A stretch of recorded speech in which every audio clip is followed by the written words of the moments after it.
Alright, so clearly, if you are watching this video today, you're most likely invested in the market as it is. So today, I want to talk a little bit more about this whole entire bull market, bear market situation. But of course, before we begin, please go down below, click the subscribe button, and also like this video before we continue. So yeah, thank you so much for doing so.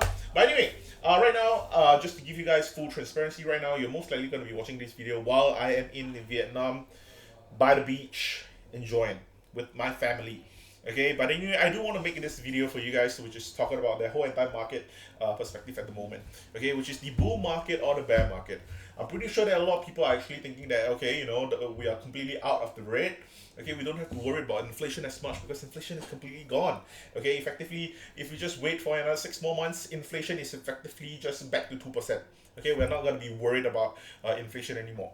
Okay, that's the bull case scenario. Okay, for the bear case scenario, however, people are thinking that inflation is still going to be relatively persistent. Even if after 6 months we are still going to be getting 2%, however, prices are still remaining relatively sky high, and we're not really expecting to get this kind of prices until like what 2028 or 2030, but we are already at those prices due to the fact that we have such high inflation happening in the past 2 years.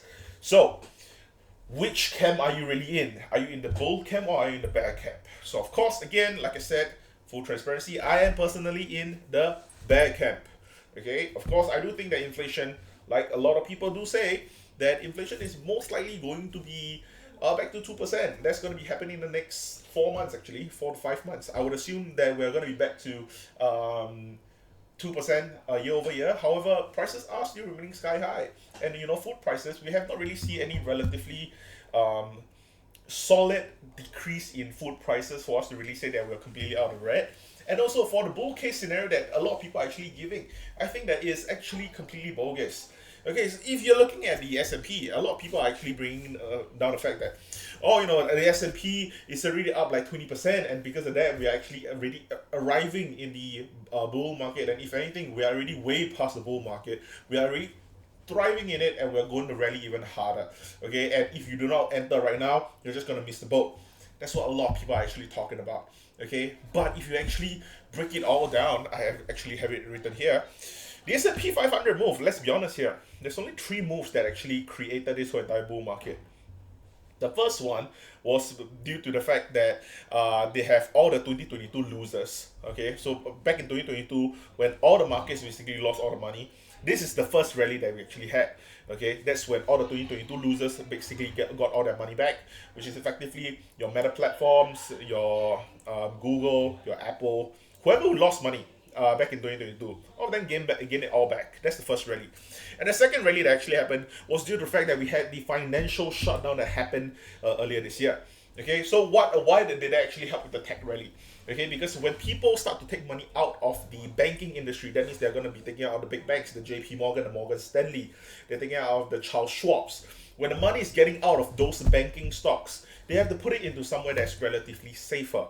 And of course, they're not going to be putting it into some penny stock that just barely got listed into the Nasdaq. They're not going to be doing that. Okay, what they're going to be doing is they're going to be pumping it into Apple. They're going to be pumping it into Google. They're going to be pumping into Tesla, and that's where a lot of the money actually came in. That's the money into the tech industry out of the banking industry. And the third tech rally actually happened when AI boom actually happened. That was when ChatGPT went insane.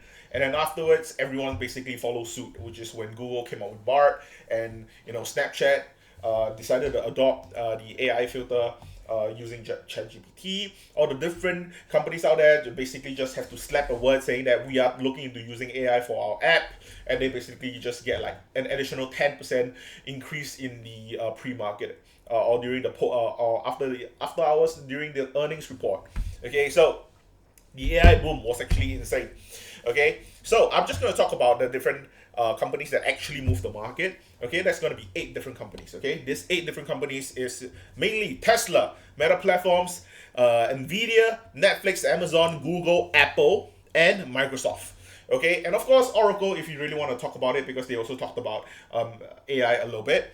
And these are basically the 93% contributors to the entire bull rally that we have actually been seeing this year.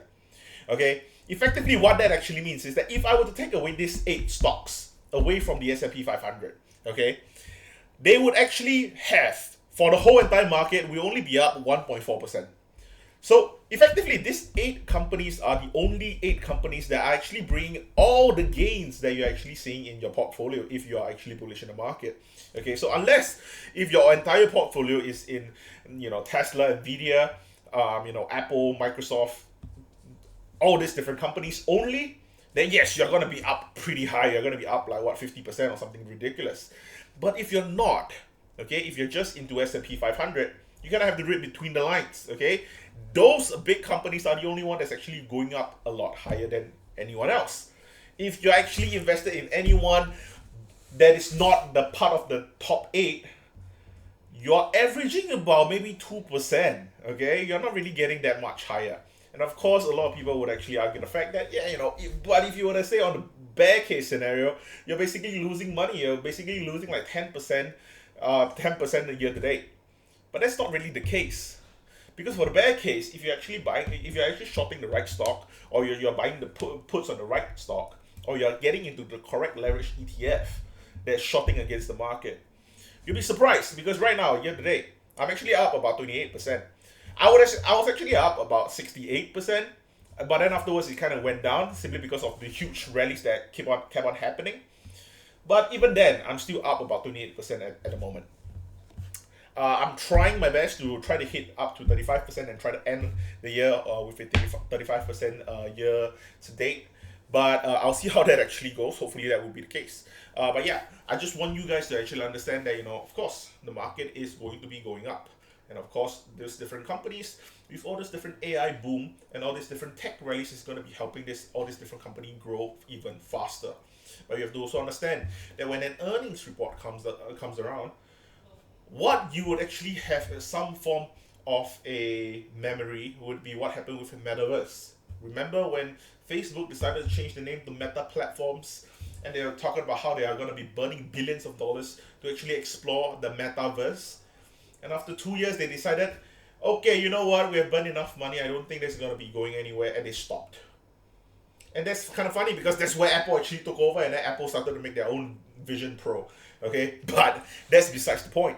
Okay, I do think that this whole entire AI thing is going to be way too big for no reason. Okay, I'm not saying that AI is not going to be useful. That's not what I'm saying. Okay, I do think AI is going to be useful. You have already proved to be useful as compared to Metaverse, where it was just a concept and people were actually putting up use cases for it. Even for myself, I do want to plead guilty for the fact that I also was finding different use cases for the Metaverse back in the day. But right now, AI is not just a possible use case concept, it's an actual use case scenario in a lot of work environment.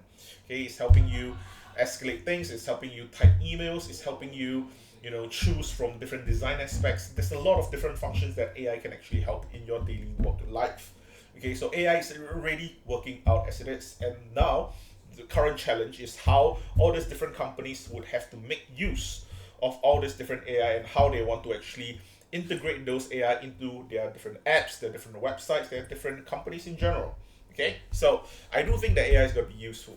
However, do I think that just slapping the word AI onto your earnings report allows you to just increase by 30% in your market share? No, I don't think you actually deserve that 30%. I think that that's just complete, over the top. People are just having maximum copium and hopium in them, thinking that just slapping the word AI is going to be bringing the company 2x, 3x, 5x. I don't think that's going to be the case. I don't think people should have that level of copium anymore, especially with the amount of money that's getting out of the market. Okay, so people have lost a lot of money in 2022. I'm pretty sure that that's the case. But right now, we have to actually be a little bit more cautious with our money and really kind of decide which side you want to stand on. Do you really want to stand on the bull market case, or you do want to stand on the bear market case? It really depends on you. Anyway, that's all I have for this video. Thank you so much for watching, and I'll see you guys in the next one. Bye.